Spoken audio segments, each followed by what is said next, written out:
ناظرین، بریک سے پہلے بات ہو رہی تھی ڈاکٹر سمینہ خالد کے ساتھ فیمیل انفرٹیلیٹی کے متعلق. آئیے بات چیت کا سلسلہ آگے بڑھائیں. ڈاکٹر صاحب، جیسے کہ آپ نے تذکرہ کیا تھا ٹیسٹ ٹیوب بیبیز کا، تو اسسٹڈ ریپروڈکٹیو ٹیکنیکس میں کون کون سی ٹیکنیکس آتی ہیں اور ان سے کس طرح کا علاج ممکن ہو پاتا ہے؟ کیا کوئی ایسی خواتین بھی ہوتی ہیں جن میں علاج اس ٹیکنیک کے ذریعے بھی ممکن نہ ہو پاتا ہو؟ ہاں جی، شروع میں تو ہم جب ایویلویٹ کرتے ہیں تو ہمیں ایگزیکٹلی پتہ چل سکتا ہے کہ نقص کدھر ہے. تو اگر فار ایگزامپل ایگ شیڈ نہیں ہو رہا تو ہم انجیکشنز پہلے ٹیبلٹ سے کوشش کرتے ہیں، پھر ہم انجیکشنز دیتے ہیں کہ ایگ جو ہے وہ اووری میں سے باہر آئے. اگر یہ پہلے ہم بات کر رہے ہیں بچی کی، اگر ایسا نہیں ہوتا تو پھر ہم اس کو لے جاتے ہیں ٹیسٹ ٹیوب بیبی کی طرف. میل میں اگر سپرمز کا کاؤنٹ جو ہے وہ ٹھیک نہیں ہے، فار ایگزامپل ایک نارمل کاؤنٹ شروع ہوتا ہے 20 ملین سے، اس میں 60% ایکٹیو ہیں، تو یہاں سے ہم کہتے ہیں کہ یہ کاؤنٹ نارمل شروع ہو گیا ہے. It can go up to 140 150 جتنا بھی ہے، 60-80%، اور اس میں تقریباً 60% نارمل شیپ ہونی چاہیے، شیپ اور مارفولوجی. تو اگر اس لائن سے کچھ نیچے، جیسے اگر 10 ملین کاؤنٹ ہے اور 20% ایکٹیو ہیں سپرمز، تو اس میں ہمیں پھر اسسٹ کرنا پڑتا ہے.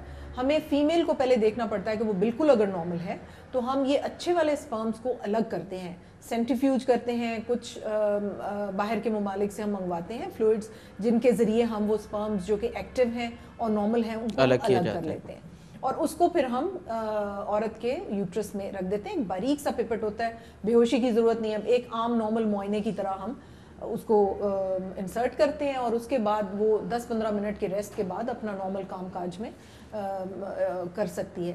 تو اس کو ہم کہتے ہیں انٹرا یوٹرائن انسیمینیشن یا IUI.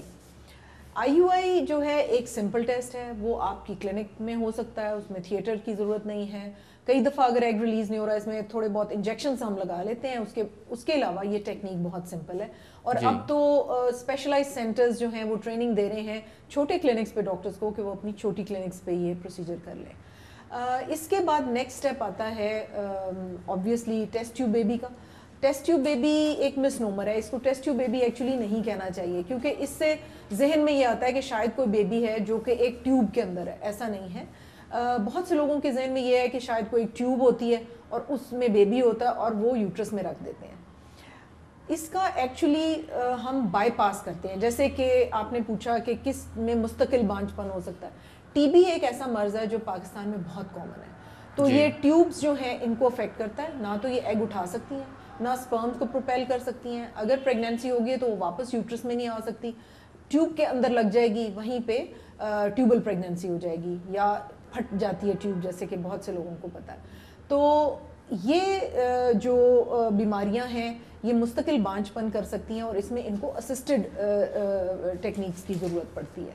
جی اشرف صاحب، کیا یہ ممکن ہے کہ ہم اپنی بچیوں کی صحت کو ایسا بنائیں کہ ان کے اندر اس طرح کے مسائل آگے چل کر درپیش نہ آئیں، یا والدین کو کس طرح کا خیال رکھنا چاہیے بچیوں کو بڑا کرتے ہوئے کہ ان کے اندر اس طرح کے معاملات سامنے نہ آئیں؟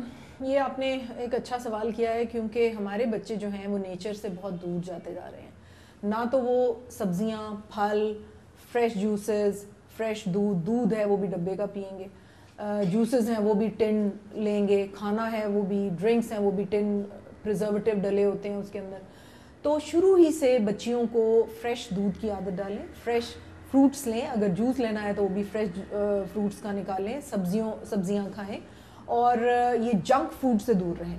یہ جنک فوڈ جب سے دنیا میں آیا ہے اس وقت سے اوبیسٹی، پالیسسٹک اویرین ڈیزیز، انفرٹیلٹی بہت کامن ہو گئی ہے. جیسے کہ میں نے آپ کو بتایا کہ 10 سے 15 ہوتی تھی، اب 20 سے 25% انفرٹیلٹی ہو چکی ہے. تو یہ بڑا ضروری ہے. پھر لائف سٹائلز ہیں، جیسے کہ میل میں لیپ ٹاپ گود میں رکھ کے کام کرتے رہنا، اور بالکل ٹی وی کے آگے بیٹھے رہنا، یا اٹھ کے ایکسرسائز نہیں کرنی، فریش فروٹس ویجیٹیبلز وغیرہ نہیں لینی. ان چیزوں میں اینٹی آکسیڈنٹس ہوتے ہیں جو کہ ہماری باڈی سے بہت خطرناک قسم کی جو پروڈکٹس ہوتے ہیں ان کو خارج کرتے ہیں. تو اگر ہم اینٹی آکسیڈنٹس نہیں لیں گے تو ایک تو ہم جلد بوڑھے ہو جائیں گے، دوسرے جیسے یہ پریمیچور اوویرین فیلیئرز کے بڑے چانسز آ رہے ہیں، ایگز ختم ہو جاتے ہیں بہت جلدی، عورتوں میں مینوپاز جلدی سیٹ ان ہو رہا ہے. تو اگر آپ نیچر کے قریب جائیں گے، اینٹی آکسیڈنٹس جن فروٹس میں، ویجیٹیبلز میں، جوسز میں ہیں وہ لیں، ایکسرسائز کریں، باہر نکلیں، تازی ہوا کے اندر جائیں. ہم ایک کلوزڈ انوائرمنٹ میں ہم نے ایک آرٹیفیشل زندگی ہم گزار رہے ہیں جس سے کہ انفرٹیلٹی بہت زیادہ ہو گئی ہے. اچھا ڈاکٹر صاحبہ، شرمندگی کے ساتھ کہنا پڑ رہا ہے کہ ہماری قوم کا ایک اور جو مسئلہ ہے وہ یہ ہے کہ جب اولاد ہو جاتی ہے تو پھر اس کے اندر زن و مرد کی تفریق، مرد و زن کی تفریق کے اوپر بھی بہت بات کی جاتی ہے. اکثر جگہوں پر بہت سارے بچے صرف اسی لیے پیدا کیے جاتے ہیں کہ ان میں سے بیٹا نہیں ہوا. تو اس مناسبت سے میں آپ سے پوچھنا چاہوں گا کہ جب اس طرح کے انٹرا یوٹرائن یا اسسٹڈ ریپروڈکٹیو ٹیکنیکس کی بات آتی ہے تو اکثر لوگ وہاں پر یہ سوچنا شروع کر دیتے ہیں کہ شاید بیٹا پیدا کرنے کے لیے بھی اس طرح کی کوئی ٹیکنیک استعمال کی جا سکتی ہو. صرف بیٹا نہیں، بیٹی کے لیے بھی یوز ہو سکتی ہے، یعنی سلیکٹ کر سکتے ہیں آپ جینڈر ٹیسٹ ٹیوب بیبی میں، آئی وی ایف میں، اکسی میں. لیکن دیکھیں Is that legal or not? It is legal, لیکن دیکھیے جس کے پاس اولاد ہے اور جس کے پاس اولاد نہیں ہے اس میں زمین آسمان کا فرق ہے. بالکل. کسی کے پاس ایک بیٹی ہے اور کسی کے پاس کچھ نہیں ہے تو زمین آسمان کا فرق ہے. اگر کسی کے پاس صرف بیٹیاں ہیں اور دوسرے کے پاس بیٹے ہیں ان میں کوئی خاص فرق نہیں. اٹ از اونلی کہ آپ کو پیرنٹس بننا ہے، آپ کے پاس اولاد ہونی چاہیے. اور ہمارے دین میں تو بیٹا جنت سے دور کر دے گا اور بیٹی جنت کے پاس لے کے جائے گی، کیونکہ ہمارے نبی کا ارشاد ہے کہ جنت کے کئی درجے بڑھیں گے اگر بیٹی کو آپ پال پوس کے نیکی کے ساتھ بیاہ دیں.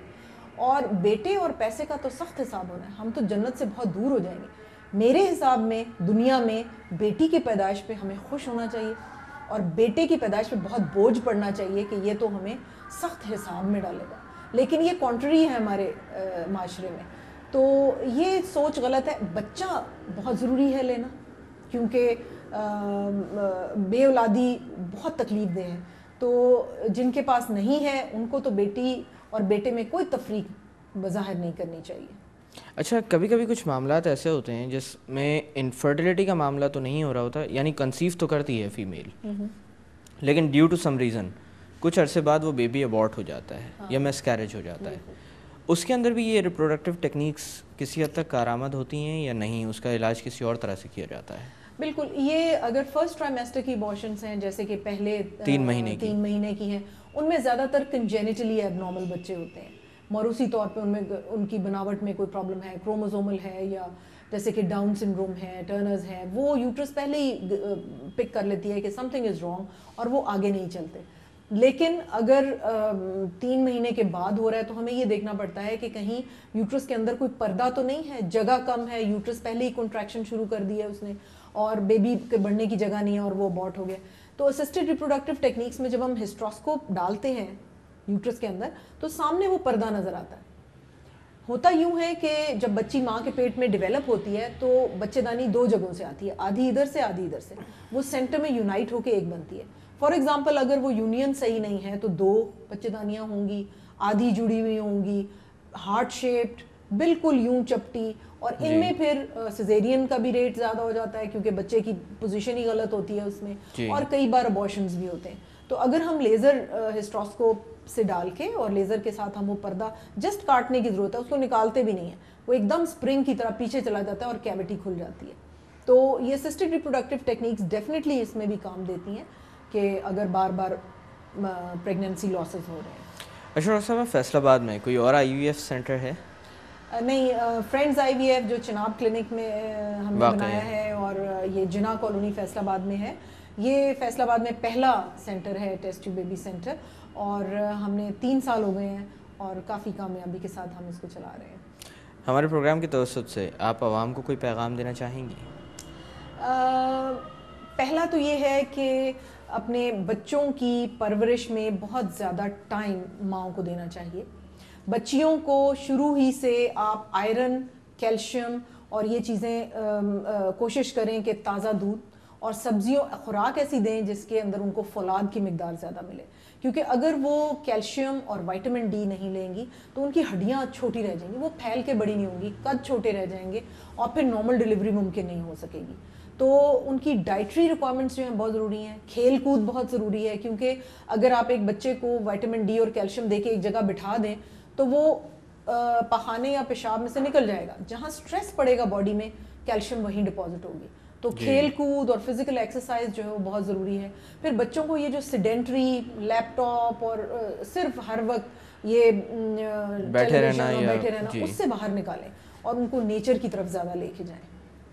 بہت بہت شکریہ ڈاکٹر سمینہ کہ آج آپ نے اپنا قیمتی وقت ہمیں دیا اس اہم موضوع پر بات کرنے کے لیے. بہت شکریہ ڈاکٹر صاحب. ناظرین، انسانی خواہشات کی کوئی حد نہیں ہوتی. وہ لوگ جن کے پاس اولاد نہیں ہوتی ان کا سب سے بڑا غم یہی ہوتا ہے کہ وہ بے اولاد ہیں. اسی طرح سے وہ لوگ جن کے پاس اولاد تو ہوتی ہے لیکن بیٹیاں ہوتی ہیں ان کا غم یہ ہوتا ہے کہ ان کے پاس بیٹے نہیں ہیں. اسی طرح سے وہ لوگ جن کے پاس اولاد ہوتی ہے اور اس میں بیٹے بھی ہوتے ہیں وہ بھی کبھی کبھی غم میں مبتلا ہو جاتے ہیں اپنی اولاد کی وجہ سے. سمجھنے والی بات یہ ہے کہ ہم اولاد کی پیدائش پر خوشیاں تو مناتے ہیں لیکن اس ذمہ داری کو محسوس نہیں کرتے جو اس رتبے کے بلند ہو جانے کے بعد ہم پر عائد ہو جاتی ہے. اگر ہم اس چیز کو سمجھیں اور ان کی پرورش پر صحیح طرح سے توجہ دیں تو میرے خیال سے آنے والی نسلوں کو ہم مزید صحت مند کر سکتے ہیں. انہی الفاظ کے ساتھ میں ڈاکٹر اکرام آپ سے اجازت چاہوں گا. اپنا خیال رکھیے گا. اللہ حافظ.